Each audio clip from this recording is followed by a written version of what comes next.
right, well, good morning, afternoon, evening. My name is Madelyn Patterson. I'm also known as Lady Madelyn Patterson. And today I have the awesome opportunity to introduce to some and present to others Miss Phyllis Everette of Saffron Trust, but also my good friend.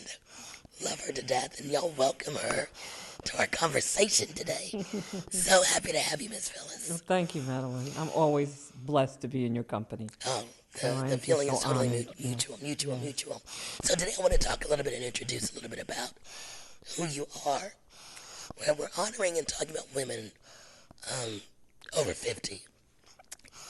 And what's interesting to me when I was about to be 50, and even when I was younger, I kept thinking, ooh, 50, that's old. I'm ready to retire, lay out on the beach somewhere, my career's done. What am I going to do Right. after 50?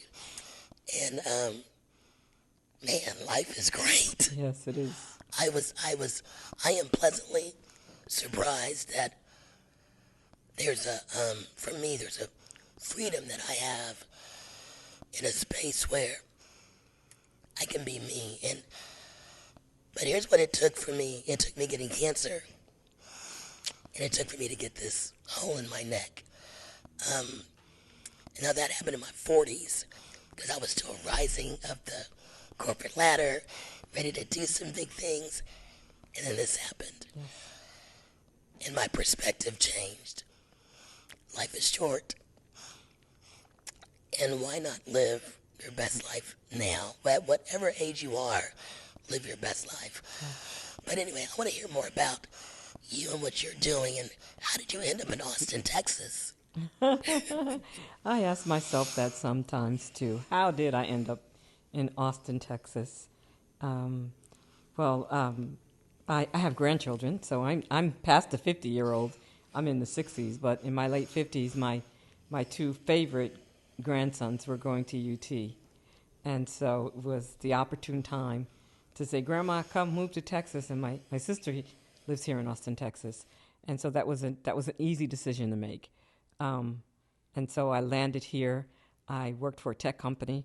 I have a background in organizational structure. I put together businesses. I have a history, and my career stems from working in pharmaceuticals and conducting training sessions for students that are in the pharmaceutical training. So, yeah. So Amazing, and amazing. And now that you're here, tell me a little bit more about Saffron Trust and what was the impetus that started that for you? Well, the impetus that started it for me, of course, I moved here to Texas because my grandchildren were here. But even prior to that, my sister relocated here from Alaska. So she has been in Austin a little over 2 decades. So I would come back and forth to commute. And I knew I had to live somewhere, single mom, single woman. So I knew there was some place I had to relocate at some point. And I loved the weather here, and I loved the food here. And then when the grandkids came to UT, it was just really easy for me. And so I sold my house and packed up my bags, and I've been here a little over 6 years now, and I haven't looked back. So, yeah. But one of the reasons why I moved to Austin, Texas, because it was really ranked at that time as the best place to live, as one of the best cities to live in, right? And the weather's good, like I said, and the food and the people. So, yeah, so it was an easy decision. But shortly thereafter, maybe a year and a half in, I found that Austin is the tale of two cities. Yeah. Yes. Yeah. Yes, it is. Yeah, and I learned some very, very startling things. 1 in 4 families were food insecure. The maternal mortality was really high. And historically, it was recorded. You can go back and look 10, 15, 20 years. And I learned some things that I didn't know about. Austin had been doing some work surrounding systemic issues, and I did work with the People's Institute and Undoing Racism and Courageous Conversation, and started to dive into something that I had never taken part of before when it came to policies and procedures and systems that keep people oppressed. And I really wanted to do more. I've always been a person who've always wanted to do more, and when I saw that, I was like, what can I do? Yeah. So, yeah. Wow. Yeah. That's amazing. And even in that space, you're even doing things with women and working on cycling them out Yes. of poverty. Yes. There's got to be more than just feeding someone or handing them something or feeding their belly. Like, what goes on after that? And I think for me, being seventh generation born into poverty to New York City, my grandmother, who I never met, I just recently found out that she died while my mother was 2 years old. And her father wasn't with her, leaving my mother orphaned. And so she was raised without a mom. And so just being in poverty and not having that historical content, right? Because it's ripped away from you, right? Yeah. And you don't know. And, not having a grandmother and a mother who had children herself as a single mom, and all those things that happened in my family and that continued in other generations. I wanted to make a difference. And because there were so many people that made a difference in my life and loved me as a young woman raising 3 children, right? There was a different health outcome for my children and a different life outcome for them. And so that came from the experience that other people showed me. And so being a woman, a single mom who lived in poverty and understanding what it takes to get out of that, I am the perfect person to really put together a template to work towards cycling families and women out of poverty. And it's not that they're in poverty, it's the systems that are set up that are in place to keep you that way. When you were talking about that, and there's an aspect of introducing people to new experiences. Yes. And one of the things that you do for Breaking Bread Yes. is take women who may not have ever thought they could even go to a 5-star restaurant and belong there. And you do this quarterly. Yes, I do. With women around the city, and it's not just about a meal. It's more. It's almost like an experience. It's an eye-opening. Yes. I belong here kind of thing, to see them walk in and not be judged, Right. not feel as if they don't belong. How did that come about for you? Oh, oh wow. Well, Breaking Bread, Saffron Trust has many different programs, and the one that you're talking about is the Breaking Bread. That's how we met. Yes. And Breaking Bread has taken on a life of its own. It is now a movement. Love that. And folks are coming to our table. We're not looking for a table to belong. We were creating a table for folks to come, right? And understand what the community is about. And so it's a table of a community of women from all walks of life that are African American, right? And so we have a language that only we understand. So at the last Breaking Bread, we honor women, right? And we honor mothers. And we honored our interim chief police, right? Robin Henderson, right? And what a difference that intimate space is, because it's the community saying to our chief of police, we hear you, we see you, we watch you. Yes. Even though we don't know what goes on behind closed doors, we know you have scars, right? But we're here to uphold you as the community. It's a different feeling. It is. Right? It's a different feeling. It It's is. not like you're on a platform and you're getting an award with a gala and, so many people invest in the gala and, they got to check off the boxes. In our space, it is community. Yes. At our space, we have a seat at the table for the women that are in the community. At our table, we understand every black woman from every walk of life, from being a mother, from being an educator, from being a corporate exec, and even holding a position as chief of police in a city. Yes. Yeah.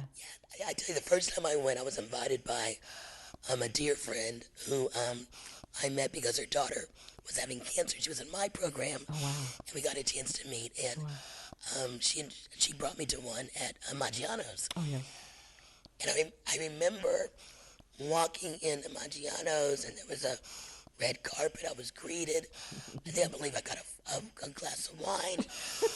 And I just felt like, Yeah. okay. That's right. And it was just, but what's interesting, it wasn't pretentious. It was like I was at home with my sisters Yes. and family. And to hear the stories, to see the celebration. I told Carolyn at that time, I said, there's a narrative that we don't get along.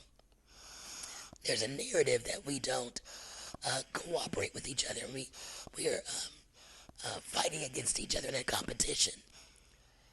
When you look around that room, No. it was just a sisterhood. And with a look and with a hug, you felt. Yes. And then this last one, I invited a good friend of mine, Jasmine, to come with us too. I said, you got to come. Yes. And it was beautiful. She had an excellent time as well. But to see the women in the room Yes. that were just open, receptive, it did my heart so well. Bravo. Oh, Phyllis. it does my heart well.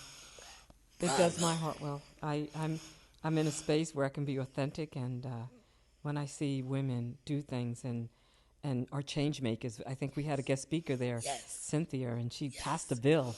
And I grabbed the mic and I said, "Did you just hear what she said? She passed the bill. You cannot sit in your seat. You need to have some emotion. You get up, because bills are what's going to change things, right? Absolutely. Policy, right? Policy. Yeah, and because these systems that are put in place are not for us. Correct. And who is making these decisions is really important. So yes, is. Breaking Bread is an amazing thing. Our next one is at Maggiano's on April 20th. Yeah. So yes, thank you for that. Absolutely. We know we love Saffron Trust and all the stuff that you're doing, but I want to pivot a little bit.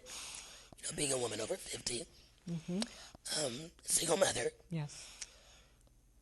love, relationship. For many women, sometimes they think it's too late for me. I want you to share a little bit about your, and I'm really working on not breaking down, but I want you to just talk a little bit about Timmy. Timothy Monroe. My happily ever after at 64. Beautiful. Yes, Timothy Monroe, 64. We laid him to rest on Saturday, but we actually met 2 years ago on the dating site. I've never been afraid of the dating site. I think it's actually an amazing place to meet people. You just have to, be healthy enough to be able to see things. I don't think anybody gets on the dating site to really do anyone harm. People just come on with baggage. And that's just basically it. And you just got to be able to identify that. And so I've never been afraid of that. I've always met people. So I'm a friendly person.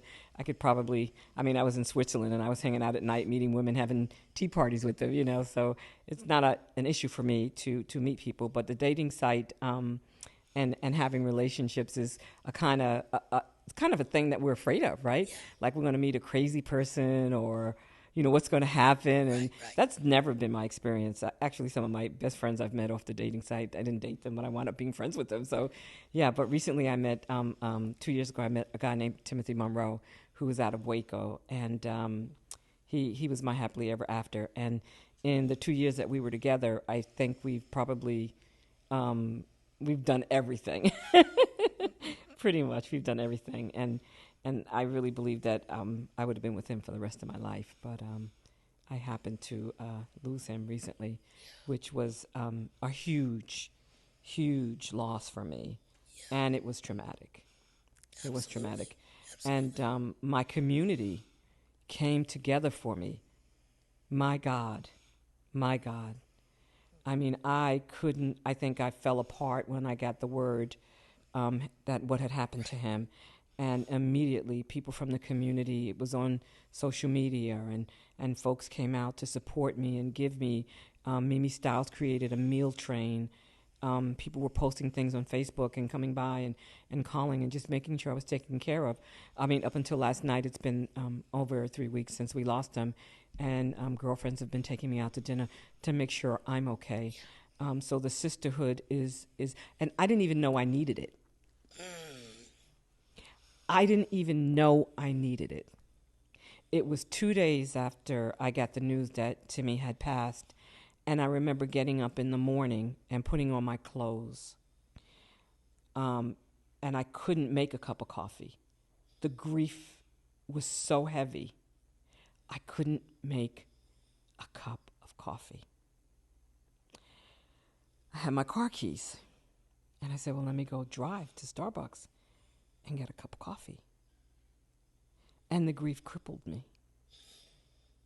And I looked at the phone to say, who can I call to get me a cup of coffee? Because it sounds so silly for me to call someone to go get me a cup of coffee. And I sat on the couch and just wept. And 2 of my girlfriends came over with coffee. But I couldn't even get a cup of coffee. It was so, and Timothy and I weren't married, and so I'm from the old school, when, someone passes away, they have to be your husband or, fiance before people really acknowledge that sort of bond that you have with someone. I'm like that too. I'm from the old school. And so, but everyone knew what Timothy meant to me. And they knew, and people in the community were just there, and they're still there. I mean, my phone's probably ringing now. And then even when we laid him to rest, I live in Round Rock, and Timothy was buried in Waco, so it was an hour and a half away. And friends came. I was turned around as the tears were dropping, and to see the faces of the people there with their hands on my shoulder to just say, we're here for you, was so amazing. The beautiful thing about what you are already doing is because of who you are. Mm-hmm. And you're an amazing soul. Mm-hmm. I know our friendship is just now developing, mm-hmm. but it's already on a whirlwind. Yes, I feel like I've known you my whole life. Mm. When I first saw you, I've been watching you from afar. Mm. And you have this light in you that just shines. You don't meet a stranger. I don't. You greet people with a smile and a hug and, hey girl, how you doing?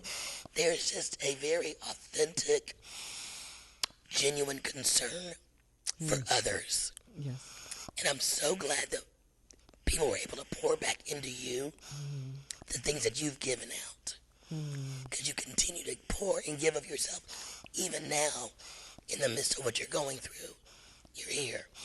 Even now, in the midst of what you're going through, you're planning for the next Breaking Bread, trying to answer calls with women who might need your services, and you're still giving of yourself. And that's a testament of what God has done through you. And I am grateful to be in your presence. I tell you this all the time. I'm just like in awe just of you. You just like, oh, I got a really good friend here. I knew we would be friends from the Sunday I picked up the phone. I think I really want to share that story. And I think I was telling Jasmine today, when you meet someone and you do something, in the spontaneity of it all, and, people may say, well, do you do things like that all the time? But it's only that God moment that you do those kind of things. Yes. You don't really go out everywhere and make friends with everybody every day. It's only God moments that you do that. And it was a God moment for you and I.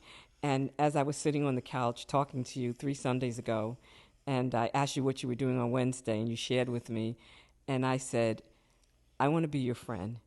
And I said, when I hang up the phone, I'm going to give you my address. I'm going to give you the names of my 3 children and their birth dates, and I'm going to text you my 5 grandchildren and their birth dates, and I'm going to text you my partner's name, because I never want to separate from you. And you did that, and then I had that surgery, and yes. and you checked on me, and you talked to my yes. that really meant the world to me. It's not often that you find genuine people that don't want anything from you, but just accept you for who you are, not what you can do for them. And I'm emotional because it doesn't happen very often for me. And to have that with you is a godsend. I tell Jasmine all the time, it's divine connections. I thank God for divine connections. And when you're open to the Spirit, and when you're open to what He's asking, He'll guide you, He'll direct you. And when you listen and walk in it, it's like, oh, He's been here all along. He's been here all along. All along. So I'm just grateful for the friendship. I mean, I think I'm the one that's blessed, but yes. And I've never in my life told anyone I'm going to text you my address. I think I even gave you my social security number. It was everything. I said, this woman is for real. And I told my husband, I said, I met a woman that... I did. And I didn't have my children's addresses. I probably gave you that too. But and because there's so much of our lives that was before us. Yes. Right? Yes.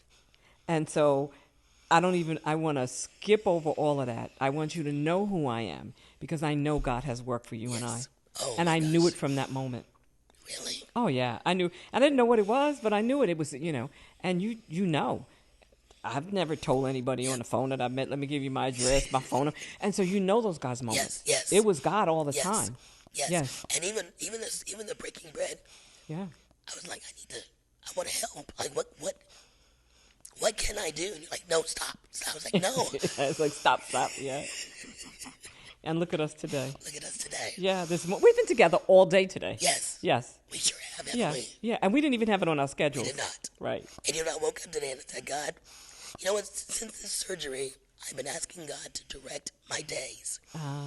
Before this surgery, before this last surgery, I actually had a better voice instead of this trach.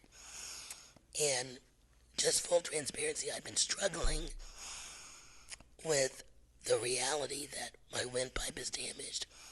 I'm trouble breathing, and my voice is not back to what it used to be. And my prayer now is, okay, God, what do you have for me today? Before this, I was scheduling my stuff and doing things and moving and shaking, but I think I was paddling really fast, not really going anywhere. And now, because I do have the inability to, my challenge with breathing, I was praying the other day, I said, God, in this season, show me, direct me, and guide me. And so now I just get up and say, what are we doing today? We did not have this on our calendar today. We did not.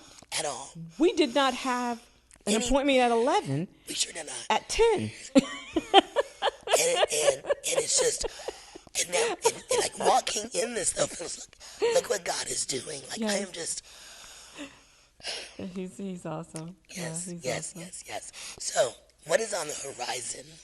What is on the horizon? Oh my God.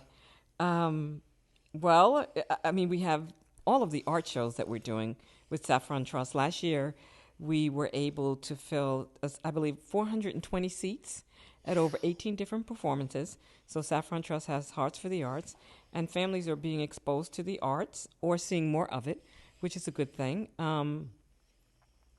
And we have a Breaking Bread that's coming up, of course, on April the 20th. I met a young lady by the name of Jasmine today, and we're going to be going to New York.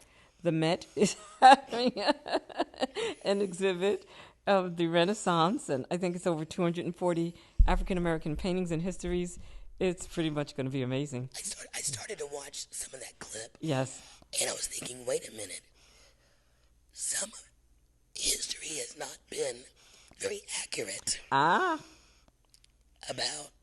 us and our involvement in the arts and in the Renaissance. And I'm anxious to watch the rest of that clip, but share a little bit about what that exhibit is about in New York. I'm learning more about it as we speak. But I know it's the first time that an exhibition like this has been at the Met and for African Americans, and to cover the Harlem Renaissance, which is going to be huge, and go further back, even more than that. So I just think it's going to be amazing. And then there's something else we're going to be doing. There's the piece with the Book of Poe. Book of Poe. Yeah. Yes. That Jasmine Yes. is going to be taking us to see. So we'll be doing a lot. And we're going to bring that back to Austin. Yes. And hopefully maybe there's an opportunity because the exhibit will go on until July. And don't forget, I'm the out-of-the-box kind of girl. I'm thinking, I'm thinking things could be done. I'm thinking Austin may bless us to take 10, 15 families to see this kind of work. Yes. We know how striving a city is by the arts district. Yes. Arts is huge. Very huge. Arts is our language. Yes. Arts tells our story.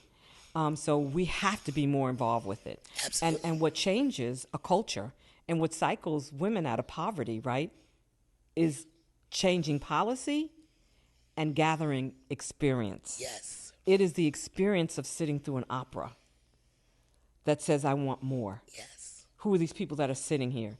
It's an experience at the 5-star restaurant that has a food that you've never eaten before, a taste that you've never experienced before, that you want to come back for more. Yes. So, yeah. Absolutely. Your experience changes you. Absolutely. And, speaking of Jasmine, we won't be talking with her in the next segment, but, meeting her, and now we're doing a film. Yes. About this is the last black-owned beach in the United States. Wow. I didn't even know we even had black-owned beaches. I know. And learning about a beach that was segregated. I heard about segregated pools. Segregated beach. A segregated beach. The ocean that God created. Have a rope and a line in there to where you better not cross that side. It floored me. And I remember while we were shooting, a man was walking, or I think he was doing his beach walk. And we had a little conversation with him. He ended up telling us a story about he was young and got a little too close to that edge. And his family quickly had to go get him. And I'm thinking, wait a minute. He's probably my dad's age, maybe. Wow. This is not that long ago. This is not like in the 1800s or the early 90s. This is in probably the 60s, the 50s. And we are one generation outside of civil rights movement. Absolutely. Talk about that. One generation. Talk about that. My mind is still trying to process that, and we wonder why we've not made so much more progress. It's one generation. And the flip side of that is this generation may not understand it's just 50 years ago. Yes.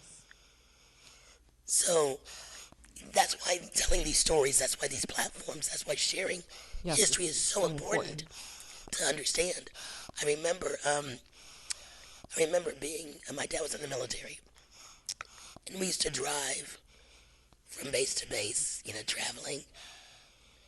And I was young, and I remember, I think it was through Mississippi. And I remember my dad and mom talking, and where they couldn't stop. I didn't understand what that meant, and there was a concern as we were driving through. We got to get through Mississippi. We got to get through this area. No, that's coming back to my memory now, and I'm just thinking, wow. I can't imagine. I mean, you see movies, but I can't imagine what would have happened if we stayed in a place that we weren't welcome or got stopped or on the side of the road. What possibly could have happened? And this was back in the 70s. But recently, for me, when I was probably a sophomore in high school, my girlfriend and I were leaving a football game. We were cadets on the dance team. And she's going to kill me for telling this story, but she had a little brown car. You couldn't drive it too much because it would overheat. So we had to keep stopping. And we were about a mile from my house. And we stopped. This is 1984, 83. Do you know, while we were sitting there, a sheriff came up behind us, sirens, and got out the car and said, "What you guys doing out here?" Not, "Can I help you?" The hood was up. You see the smoke coming from the car. "What y'all gals doing out here?" We're waiting for the car to cool down. I live around the corner. You live around the corner? Yes, sir. Live right around the corner. Oh, okay. Got back in his car and waited. Didn't never asked, "Do we need help?" Car cooled down, closed the lid. We start to drive off. He follows us. All the way till I walk inside my house. Wow. I was scared to death. Of course. And I'm this 14-year-old young girl.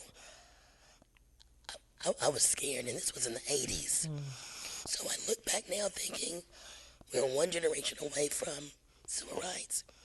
But that doesn't mean we've overchanged or overcome some of those other things that are already there. Right. You know, so it's going to take work. Yes. And it's going to take people sharing their story and telling their truth. Yes, it is. Because in our community, my grandparents and some of my older relatives didn't want to talk about what happened to them. Right, they sure didn't. And I'm praying that we'll get an opportunity to have people tell their story captured from their mouths. Yes. You know, I didn't learn about Black Wall Street until, a couple of years ago. Oh, that was the first time? Well, like it was a few years. Vaguely, yeah. Yeah, a few years ago. Yes. Like, wait, what, Black Wall Street? So there's so much about our history that... They want to erase. Yes. And that's why this film about the last Black Pearl is so important to me as a person. I know for Jasmine, it's from the area that she's in. Yes. And learning more about that. Yes. And although I'm not from South Carolina, it's still a part of American history. It certainly is. It's part of my history. That's right. I want to help tell that story, so I'm excited about what we're doing in that space. Oh, me too. Me too. So excited. Okay, so the next thing I want to do, Miss Phyllis. Yes. What would you tell your younger self? What advice would you give your younger self about living their authentic life, self, doing those things that they find joy and peace in?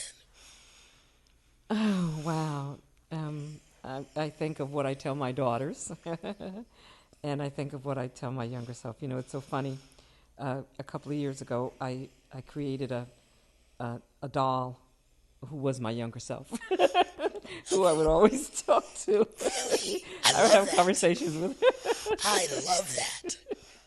Oh, I love that. Yeah. Do you still have her? She's in the storage closet now. So what conversations did you have with this doll? It was my doll. She would remind me that it's okay. She would tell me to give my emotions attention. You know, don't be afraid to cry. And, you know, just so many things. I'm trying to think of so many things. You know, you're loved, you're unique. Just understanding that you're special and that you have a gift, you know. I love that. Yeah. Now I'm starting to think. We need to think about something with that younger self doll. Yeah, the younger self doll. Yeah. Yes, because for many of us, there's childhood trauma. Yes. That we've carried into our 50s, 60s, Absolutely. whatever. And we need the ability to speak to that younger self. Yeah, the younger self is always, you know, making me okay. Yes. You know, telling me to come here, sit here, let me wipe your tear. What are you so upset about? Oh, I love that. I love that. I am going to steal that. Yeah. I wish I could sew. I may have to find It's somebody. always good to talk to your younger self. Yes. Right? Yes. Yeah. Because so many times we, many of the things that we're doing now, we may not realize it, but it is that younger self. Yes. And it's manifesting itself. It manifests itself. And then when you have that younger self, the younger self really also recognizes the possibility of the probability is not a reality. Yes. So the little child can see that and tell you, it's not that bad. Go eat the ice cream. I love that. You deserve it. I love that. You know what that reminds me of? The scripture where it says, Yeah. you know, except as you come as a little child. Yes. Because when you think of a child, they're innocent. They're There's innocent. possibilities There's are possibilities. endless. And too many times we've stifled that child and said, you can't do this. We don't do this. Here's your box. Stay in this lane. And why? Yeah, why? Why? Why? Oh. Phyllis, I could talk to you for hours. It was so funny hours. because Timothy and I, we were in New York. We were going to New York last year. And historically, one of the things that me and the grandchildren did, we go to Rockefeller Center. We go ice skating. Oh, I love And that. here I am, a 63-year-old woman, and I'm like, well, when we go to New York, everybody's going to meet at Rockefeller Center. Let's get to the skating ring. And Timothy says, you're going to go skating? And I'm going, yeah, we do it all the time. He goes, you're going to go ice skating? And I'm going, yeah. I mean, like, the grandkids, we do this every year. And he goes, do you know how old you are? But the little girl was like, live your life. Live your life. Why not? Yeah, the little girl was like, live your life. Live your life. I love that. And that is advice for every age. Yes, live your life. The little girl was like, live your life. And live it unapologetically. Unapologetically. I love it. Yes. Well, Phyllis, it was great talking with you today. today. It was so good to be here with you. This was awesome. Thank you so much. Thank you so much. Tune in next time and we'll have some more conversations. Yes. Bye-bye.